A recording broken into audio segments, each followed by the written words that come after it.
Alden. Hello, Mr. Ken Sanchez, Council President and all council members. I'm a demonstrator on the local for 1888, the security officers, animal control, parking enforcement, and transit security. As you all know, the negotiations have stalled. We're kind of like an impasse right now, and all the unions want is just a basic resolution as far as the 3%. Like I said last meeting, has already been allocated, has already been approved by City Council. So half the negotiations already been done for us. The mayor's already signed off on it. On our contract, we have furloughs still pending. We just paid the furloughs in the last fiscal year, just in June and July, for the fiscal year started, I should say.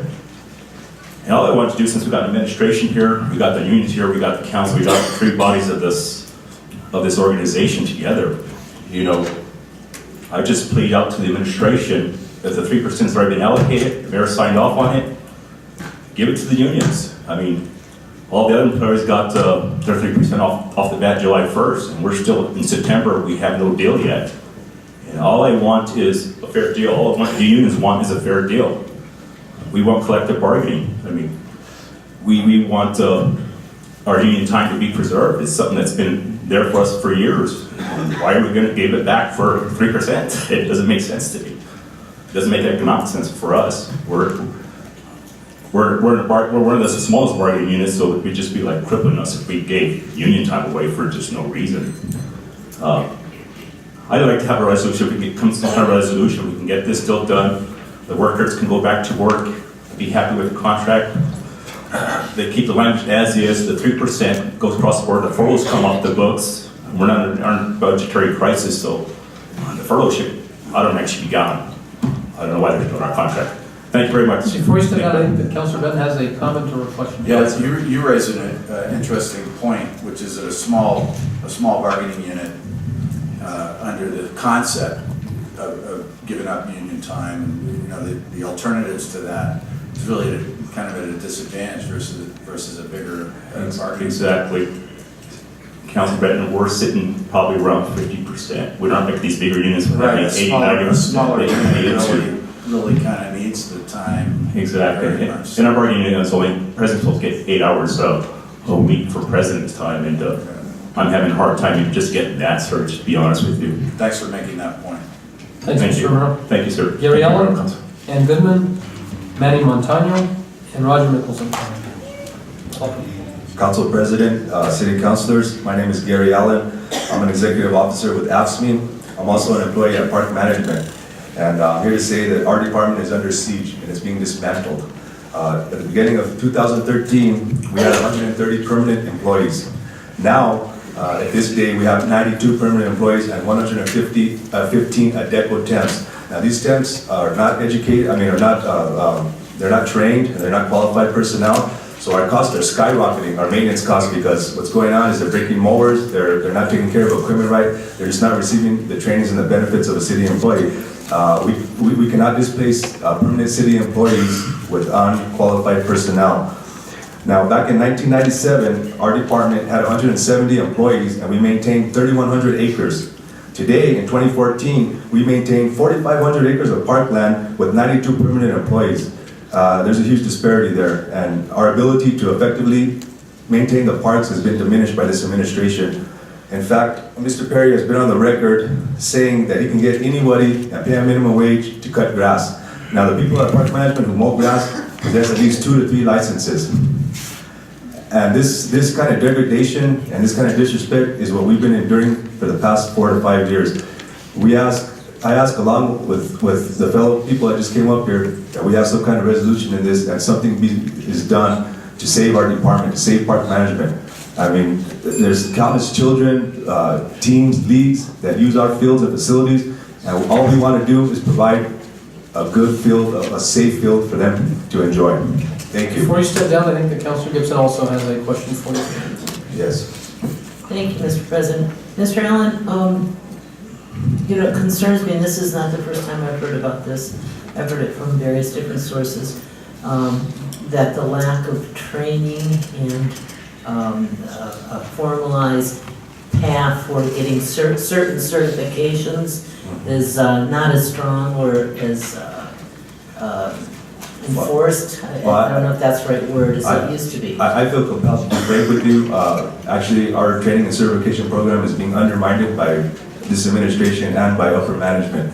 And I think that the facts are clear. I mean, I could produce them to you. I could email all you guys, some of the stuff that's been transpiring for the past 2 to 3 years.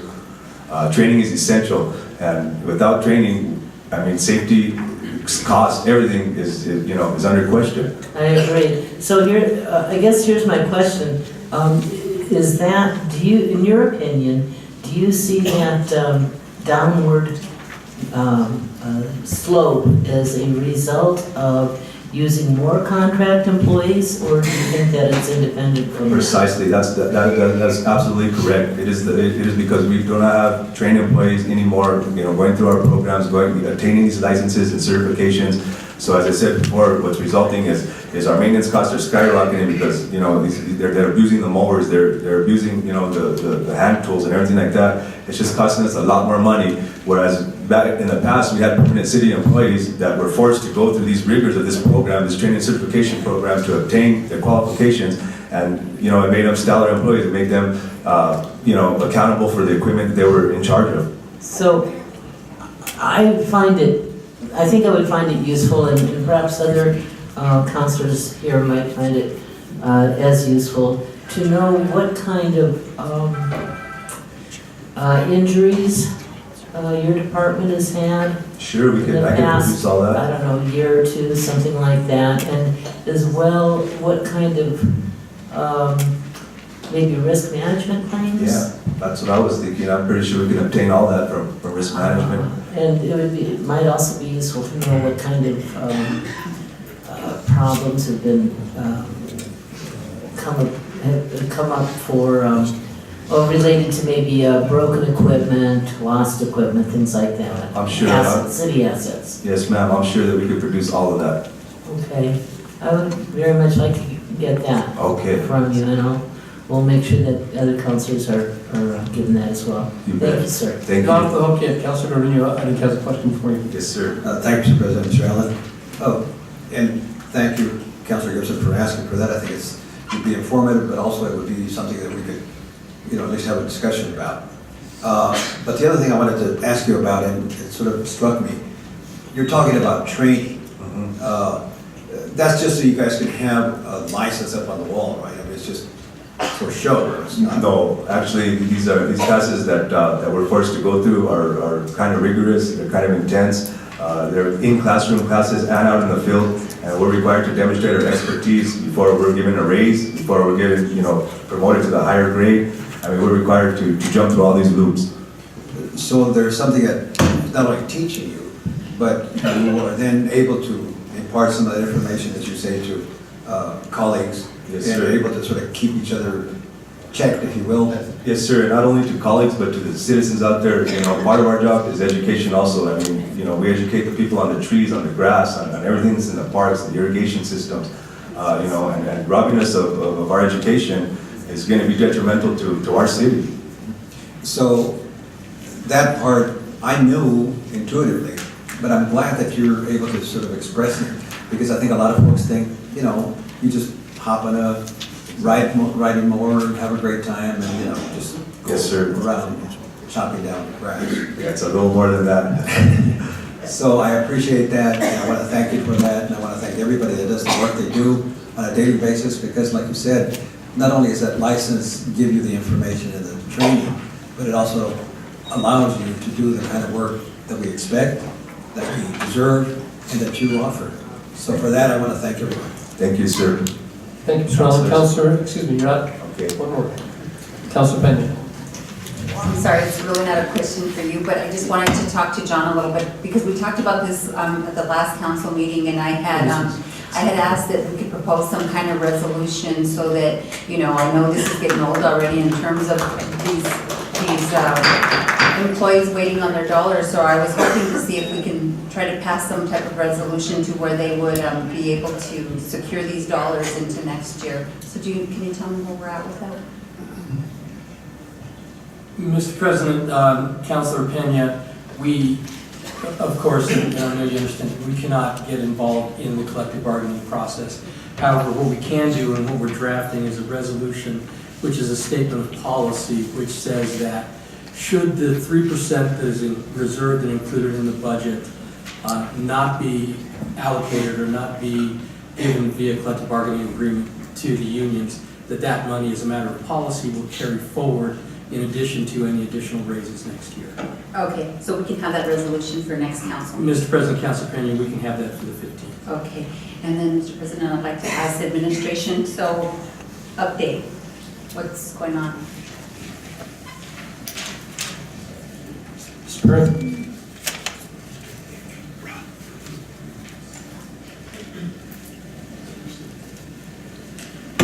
Mr. President, Councilor, I think it's fairly clear what the situation is, and that is that we have taken the 3% that was appropriated by the city council. We have given the same exact offer to the outstanding ASME collective bargaining units that was offered to the fire department that accepted it, that was offered to the police department that accepted it, and that was offered to the management union that accepted it. We tried to put a graphic up there, and I don't know how well it's going to show. But I think it's interesting to look at it, because when you look at the total number of unionized employees, as far as the total counts of dues-paying members, roughly 66.3% of them are under contract. Really, the people that aren't under contract are the members of Mr. President, would you please address the council? of the members of the Council 18 specifically. And we, again, offered the same exact package. What the sticking point is in that package is the issue of union time. Because there's several people that work in these particular various ASME units. They're paid to be solid waste truck drivers. They're paid to be electricians and the like. But they don't have to do those jobs. What they get to do is be the union president, and instead of going to do electrical work on behalf of the taxpayers or driving a solid waste truck on behalf of the taxpayers, they get to engage in full-time union time. Now, we actually met the unions halfway as it relates to the fire, the police, and the management union. And we said we understand that you need representation. And what we're willing to do is allow you to use your leave to put that in a pool and to meet your requirements, basically. If you want to be a full-time employee for the union, 2,080 hours per year, and do that instead of being an electrician or a bus driver and the like, and that you can use the union dues to pay for that. We have a philosophical difference, and I understand that the votes on this council are across the board as it relates to union time. But frankly, when we have 3 of our biggest unions that have adopted it and accepted it and have stepped up on behalf of the taxpayers and said, yeah, you're right, we probably shouldn't be doing union business on city time, and then we have this stalemate. And that's in essence what it is. It's a logjam. When we have that, the only thing I can give is 3%. And that's what was appropriated, that's what we provided, and that's what this debate is over. And as far as where we're at specifically, we have followed the Labor Management Relations Ordinance through each and every step, ultimately to the point of impasse when we proceeded to mediation. And there's been no movement by our friends in organized labor to come off that position. And I guess what's most telling is one of the prior speakers' sworn testimony before this very august body back in the court reporter's notes, November 4th, 2013. Yeah, they offered us 1%, but it was at a cost. But we had to give up our union rights. And I can't afford my union rights, and I'm not going to give them up. Not for 1%, not for 2%, not for 5%. If they want my union rights, they're going to have to take them from me. That is how polarized the positions are. And if they are that polarized, I can only, provide you with the sensible notions of those labor unions that came to the table in good faith, negotiated. We met them halfway. We got a pool so they can continue to do their representation and things like that. So that's the best I can offer. I think that's fairly reasonable. well, irrespective of what your philosophical, ideological, or political opinion may be as it relates to union time. That's meeting people halfway. Thank you. Councilor? I just want to add, so how many people are you saying are full-time, utilizing the full-time union time? Do you have that number? Various contracts have specific language in them. We heard from the folks at 1888, which was security. Their particular contract says that an individual will provide 8 hours of union representation at the city's taxpayers' expenses. Now, when we talked about that smaller union, I think the question came from Mr. President, Councilor Benton, that's disproportionate. That's true, but it's not 40-hour work week. It's only 8 hours. As it relates to that particular union, the J Series, there's 135 members that are in the collective bargaining unit. 41 members are members of the union. So only 30% of all the employees that work in security, the 1888 J Series, are union members. And so my point to that would be that that's actually under what the labor law standards are that talk about majority representation. In order to have a labor union, you're supposed to have 50% membership. If you're only getting, in that case, 30%, if we look at transit, 21% out of 333 members of the collective bargaining unit, 71. I think that we ought to focus basically on the bigger picture of the totality of employees to say, why are these union issues holding up that 3% raise to all these other members? We want to give them that 3% raise. We heard President Obama, everybody else, everybody needs a raise. We do need a raise. These folks need a raise. Let's put the raise together. We were able to do that effectively in other cases. I'm troubled by the fact we can't do it here. I'm sure you are too. Mr. President, Mr. Perry, I just want to say, there may be some statistics out there in terms of transit or whoever you were talking about with 30% of union members, but thank God for the 30% because they represent everybody who is in the union.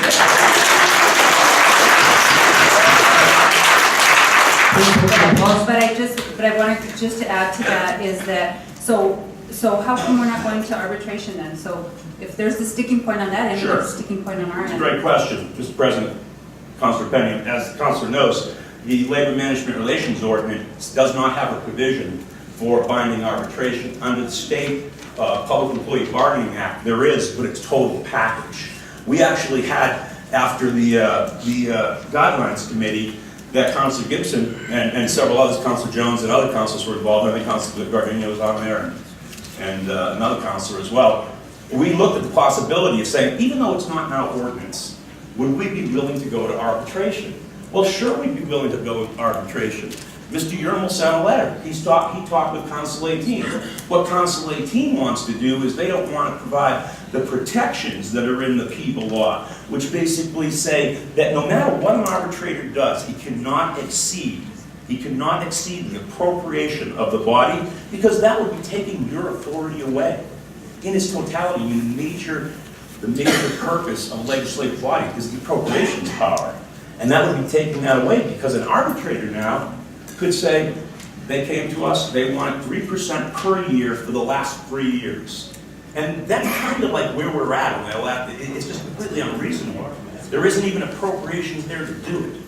But in that case, an arbitrator could do that.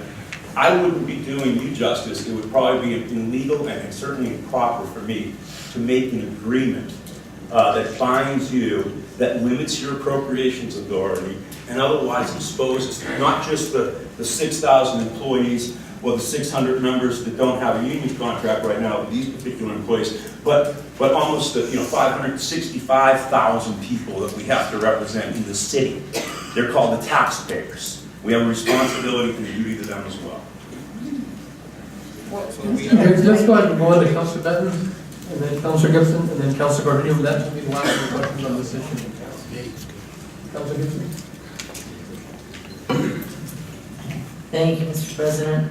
I just want to go back to something, going back to the union time. First of all, these unions were told, at least some of them were told, if they wanted a 1% raise, that they had to buy it, in plain language. That has been told to me over and over again by people who were present. Second of all,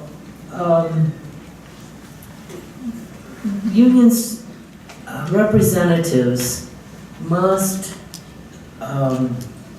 help people, whether they're affiliated with a union or not, help them with any problems that they have. So we're talking about low-level, most times, grievances. So with the union time, and I really haven't weighed in on this a great deal, except for maybe guidelines committees, but certainly not in this venue. So we would be asking them to extend those same courtesies and professional efforts to people who are working for the city, have an issue that they need help with, even if they're not paying union dues. And second of all, I have not once yet heard from the administration, from anybody in the administration, that those talks, when they're trying to sort out a grievance, that what comes from that, the yield from that, is not beneficial to the city. I haven't heard that one time. And, I think that's something that we really need to consider. It seems very clear to me that whenever you can find a solution in the first conversation is much better than to formalize a complaint and take it to the next levels up. So, yeah, I think you're right. I think we are philosophically in different worlds, so to speak, because I definitely see not only value that's given to the administration in good use of union time, but also to the city of Albuquerque, the taxpayers of Albuquerque. So that's all I have to say. Thank you. Wayne Mills, a comment and not a question from Mr. Perry. Councilor Gordon. Oh, thank you, Mr. President. And Mr. Perry, I know you've said a lot about how this is taxpayer money. Where does the money for the negotiators for the administration come from? Do you know? That comes from the same, from the general fund, which is taxpayer money. And where does the money come for management associates? It's the same, of course, the same amount. Taxpayers. Right. So I just wanted to make sure that these folks weren't getting money from somewhere else and we were benefiting from it and not thanking them. I appreciate your point. Okay, I think so- it's fairly distinguishable, and I won't take up your time or anyone else's to try that, but Good, so you can it's stop not there. analogous. You can stop there. Thank you, sir. The other thing is, the administration has, 100 employees, yet 7 or 8 of the employees through HR are the negotiators. And these people get paid, as I said, with taxpayer money. Further, they don't have to go anywhere to get hours that are put in by, directors from other departments, the administration. The mayor doesn't put in 8 hours of leave or whatever kind of time so that these folks can negotiate, do they? No, but they're doing it on behalf of the government entity, not on behalf of the private, separately incorporated labor union. It's almost So- the anti-donation issue, that you're taking these state, this public funds. Thank you for that also, but I think that's far-fetched at best. So we have these two entities negotiating. One is representing employees and one is representing the administration. Yes, sir. I don't want to confuse or have anybody conflate the fact that the administration is representing the city as a whole, nor do I want to say that the unions represent the city as a whole. They represent the employees.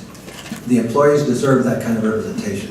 And then to go back and say, well, you only represent 50, 51%, I don't know why people may not join unions. A lot of it is concerted effort on the part of many people to try and the old term was bust unions. I think it's still happening. The thing is that I want to make sure that people understand that these folks, whether it's 37% or 51% or 100%, represent employees who otherwise would not have any other grievance mechanism to get what they need heard. But then when we have a situation where there is an entity who pretends to be working for the city to say, no, you can't do that, or no, you can't do that, and however, we are going to bring in somebody from the outside to do the negotiating and pay him well, or her, is really a misrepresentation. These people have no interest whatsoever in making sure that these contracts are either ratified or even looked at. Their interest is in making $440,000. Plain and simple.